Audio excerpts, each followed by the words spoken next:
Everything you want to achieve can happen, but it takes one skill. And I look at my life and ask, why am I here? The answer is simple decisions, not conditions. I had pretty lousy conditions. I grew up in a really tough environment. We had no money at times. We didn't even have money for food. But along the way, there were certain moments when I was fortunate enough, or maybe had the grace to decide differently. God, the universe, and yes, my own effort led me in a direction that changed everything. It didn't happen overnight. This isn't a get-rich-quick scheme where tomorrow you make 10 million. It doesn't work that way. What does work is learning to do a little thing and then doing it a little better. Because of technology, you can now scale things in ways that were once impossible. You can take something that used to happen for free in a small library and reach thousands. One of our clients, for example, now connects with 3,000 to 5,000 people a month. Yet she started out talking to 30 people for free in a library, and very few listened. That's what technology can provide for us today. But the real power lies in decisions. So let me take you back for a moment, just to give you some background, and then I'll share something with you, how you don't have to live like everyone else. Especially if you decide to find something you believe in, something you want to share with the world, even on a small or part-time scale, and then grow it. The opportunity today is unlike any other time in history. What decisions can change your life? I want to share with you that there are 3 decisions you're making every moment of your life. You're making them right now. And as I walk you through them, you can decide for yourself if they're true. You'll feel it, because if you make even one of these decisions differently, your entire life can change. Our lives are controlled by our decisions. Decisions, small ones and big ones, create the fabric of our existence. It's not the conditions we're in. Think about it. Can you recall a decision you made 5 or 10 years ago? Something simple, maybe where to go to school, what to do for a living, where to live, who to spend time with, who to fall in love with, who to marry, or whether to have kids. How many of you can think of a decision from 5 or 10 years ago that if you had made it differently, your life today would be radically different? Not necessarily better or worse, but completely different. I became obsessed with understanding this, and what I discovered is that there are 3 decisions that control everything. Whether you succeed or fail, whether you're happy or miserable, whether your relationships thrive or fall apart, whether you start a business or just talk about it and never do it. It all comes down to these 3 decisions, and you're making them constantly. Even right now as you read this, when I say you're making them, I don't mean consciously. Most of us make the same 3 decisions over and over again unconsciously. That's why our lives don't change, because we make them out of habit. But when you wake up to the power of these 3 decisions, you can change everything. The first decision you're making right now is, what am I going to focus on? In every moment of life, there are millions of things competing for your attention.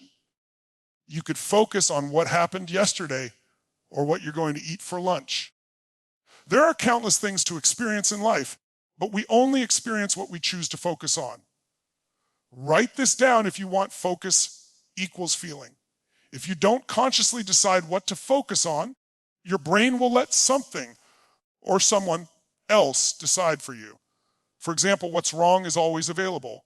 You can always find something wrong with yourself, with other people, with your circumstances, with why something can't work.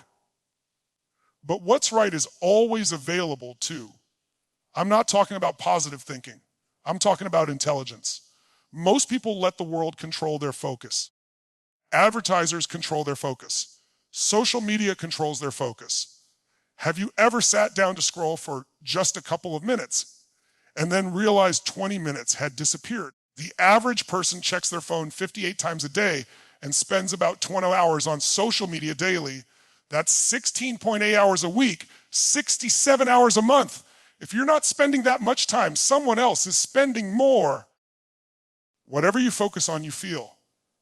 Have you ever worried about something, focused on it so deeply that you felt all the pain of it, only for it to never happen? Some people even focus on other people's problems just to feel something. And then we wonder why we don't feel good. If you think someone is taking advantage of you and you keep focusing on that thought, you'll feel stressed or angry. Maybe someone once told you, oh, so-and-so said this about you, and you thought, no, they're my friend. They'd never say that. Then you start thinking maybe they did, and suddenly you feel hurt, maybe even confront them, only to find out it wasn't true. You were upset about something that wasn't even real. Our focus controls our life, but most of us don't control our focus. Now, as soon as we focus on something, our brain makes the second decision. What does this mean?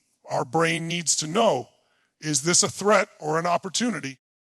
Should I move forward or pull back? It assigns meaning instantly. Is this the end or the beginning? Is this person criticizing me, challenging me, coaching me, or loving me? If you think someone's dissing you, you'll feel angry or hurt. If you think they're coaching you, you might lean in. If you think they're loving you, you'll feel grateful. But most of us don't control the meaning we assign. We've been trained by our past, by the media, by our environment. The media, for example, often seems overwhelmingly negative, not because journalists are bad people, but because they know the human brain has a built-in bias toward fear and pain. We respond more strongly to what threatens us than to what pleases us. Pain equals potential danger, and continuous pain equals damage.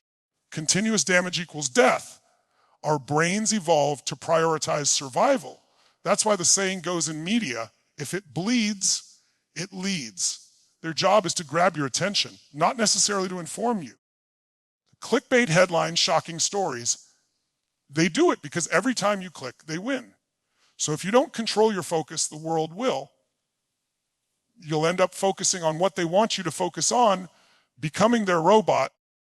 Learning to control your focus is critical, but the most important decision is meaning. For my father, the meaning he gave to our struggles was I'm worthless. He repeated it under his breath and sometimes out loud. I'm worthless.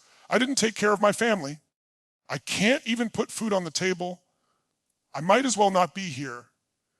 That meaning led to the third decision. What am I going to do? If you feel angry, you'll act one way. If you feel excited or grateful, you'll act another. Feeling worthless leads to giving up. My father left our family. At the time, it was the worst experience of my life, but it forced me to create new meanings and new decisions. I realized that we all get what we have to have. Some people have to survive. Others have to succeed. I noticed that whenever I had to do something, find food, pay a bill, take care of something, I always found a way. So I thought, what if I just raised my standards? What if I made more things a must? That idea changed everything. Because it doesn't matter where you are or what you have, every one of us has something to share. Some problem we've solved, some challenge we've overcome, or someone we've learned from. Why is that important?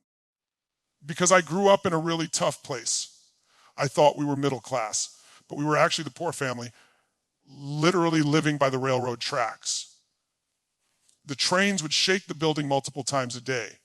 It was a rough, low-income neighborhood, and we were at the bottom of it. My father always said, no one cares about anybody but themselves. And I believed him because it looked true where we lived. We were treated like we didn't matter. But one day, my brain got new evidence, and it changed my life. There was a knock at the door. I opened it, and a giant man stood there with 2 bags of groceries and a frozen turkey in an empty pot. He said, "Is your father home?" I said, "Just one moment." That man, a complete stranger, delivered food to my family on Thanksgiving and didn't even want credit. He saved us, and he didn't want thanks. That day, I learned that strangers do care. And in that moment, I made a new decision. I need to care about strangers too. That's why I'm here today.